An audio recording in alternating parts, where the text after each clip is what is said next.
사람은 망각의 동물이라고 합니다. 아마도 그런 얘기들을 들어보셨을 텐데요. 사람들은 시간이 지남에 따라서 기억을 잃어버리는 그 성질을 가진 존재라는 그 뜻을 가지고 있습니다. 제가 찾아보니까 사람은 한 어떠한 일을 겪은 후에 10분 후부터 그 기억을 잃어버린다고 합니다. 그래서 1시간 뒤에는 한 50% 정도, 하루 뒤에는 한 70% 정도, 한 달 뒤에는 80% 정도를 잃어버리며 살아간다고 합니다. 이처럼 우리의 기억은 많이 부족하여서 우리의 기억은 완전하지 못한 것들을 가지고 있습니다. 오늘 본문에도 기억을 잊어버린 사람들이 나오고 있습니다. 먼저 그래서 오늘 본문의 시편 78편을 전체적으로 한번 살펴보기를 원하는데요. 1절에서 8절은 서론으로 우리 열조가 전한 교훈의 귀를 기울이라는 내용입니다. 9절에서 39절은 출애굽의 구원의 기초에서 광야에서의 이스라엘의 반역과 하나님의 은혜를 노래하고 있습니다. 또 오늘 본문이 포함된 40절에서 72절은 약속의 땅에서 이스라엘의 반역과 하나님의 은혜를 노래한 내용을 담고 있습니다. 우리가 잘 아는 것처럼 광야에서 이스라엘이 반복해서 하나님을 시험하고 반역하여서 하나님을 슬프게 하고 진노케 한 걸 우린 잘 알고 있습니다. 그 이유는 그들이 출애굽 때의 권능의 손과 구원하신 나를 기억하지 않았기 때문이라고 42절에서 오늘 우리에게 말씀하여 주고 있습니다. 이 구원의 권능과 구원의 날은 43절과 51절에서 계속해서 나오고 있는데요. 처음에는 43절과 51절에 10가지 재앙에 대해서 이야기해 주고 있습니다.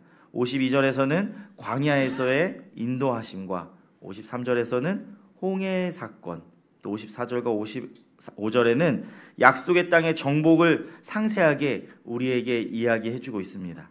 우리는 이 이스라엘 백성의 출애굽 이야기를 잘 알기 때문에 오늘 시편에 나온 말씀들을 그 이야기와 함께 생각해 볼 수 있을 것입니다.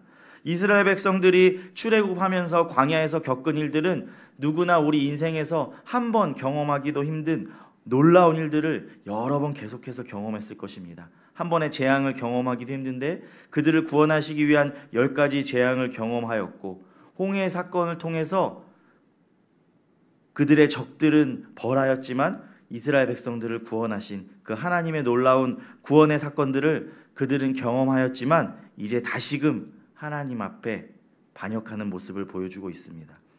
다시 40에서 41절을 살펴보면 이스라엘의 반복된 반항과 시험은 그들을 구원하신 하나님을 매우 슬프게 하고 노엽게 하였다고 말씀해주고 있습니다. 이는 하나님의 슬픔과 비통함을 이야기해주고 있는 것입니다.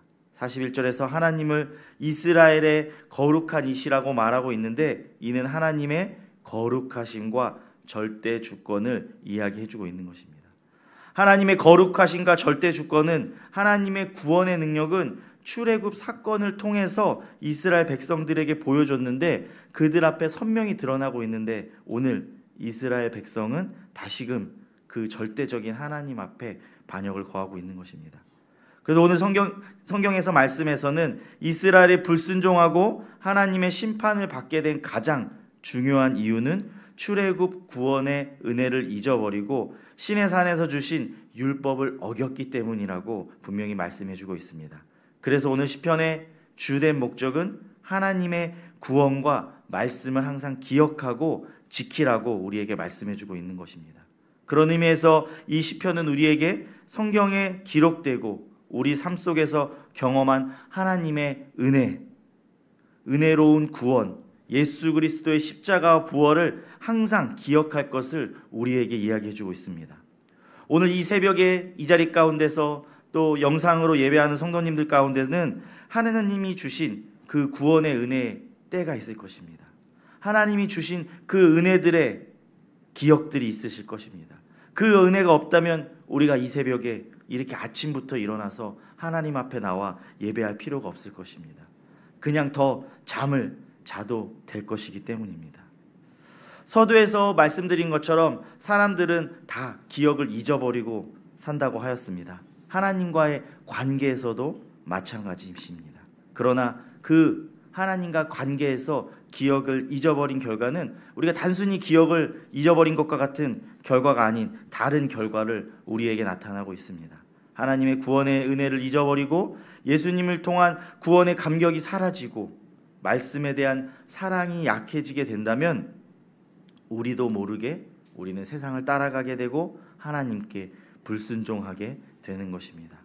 오늘 하나님 말씀을 함께 묵상하는 성도님들 가슴속에, 머릿속에 얼마나 많은 하나님의 은혜들을 기억하고 간직하고 살아가신지 모르겠습니다.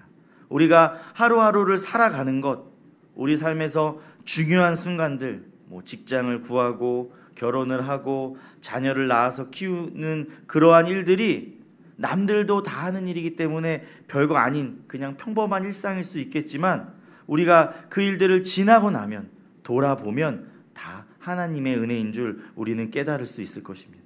하나님의 사람들은 세상의 사람들과 다르기 때문에 그 순간순간 하나님께서 주신 그 은혜를 깨달으며 나아가야 될 줄 믿습니다. 우리가 힘들고 어려운 순간에 그 기억들을 다시 한번 돌아보며 살펴보기를 소망합니다. 또 반대로 우리가 잘되고 좋은 자리에 있을 때 이 모든 것이 하나님의 은혜임을 기억하며 감사하며 나아가기를 소망합니다.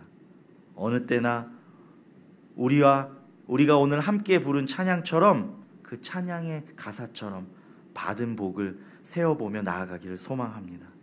우리 하나님이 나의 인생에서 어떻게 은혜를 베풀어 주고 계신지 우리는 어느 순간에나 멈춰서서 살펴보며 나아가야 하는 것입니다. 하나님의 은혜를 돌아볼 때 지금 내 자리에서 불평불만의 생각과 불평불만의 마음들도 하나님께로 향한 감사와 찬양으로 바뀌게 될 줄 믿습니다. 또한 우리는 예수 그리스도를 통한 하나님의 구원과 하나님의 말씀에 대한 반복적인 가르침이 우리에게 구원의 은혜를 다시금 기억하며 우리가 무의식 중인 불순종을 벗어나게 함을 우리는 기억해야 합니다. 그래서 우리가 예배 드리는 그 이외의 시간에 성경을 읽고 묵상하는 것이 필요합니다. 우리의 기억에는 한계가 있으므로 하나님의 말씀으로 우리의 구원의 은혜를 다시금 기억하며 살아가야 하는 것입니다. 하나님께서 우리에게 필요한 말씀을 필요한 때에 보여주시기 때문에 우리는 계속해서 하나님 말씀을 읽고 묵상하며 살아가야 하는 것입니다. 이것은 우리 자신에게만 해당되는 것이 아니라 우리 다음 세대, 우리 자녀들에게도 동일하게 적용될 것입니다. 우리 자녀는 우리 자녀들에게 교회와 가정에서 구원과 말씀을 부지런히 가르쳐야 하는 것입니다. 우리 자녀들이 하나님이 우리를 구원하신 은혜를 경험하도록 우리는 가르치고 인도해야 하는 것입니다. 저도 어렸을 때 주일학교 때를 기억해 보면 참 그 성경 암송을 많이 시켰던 것 같습니다.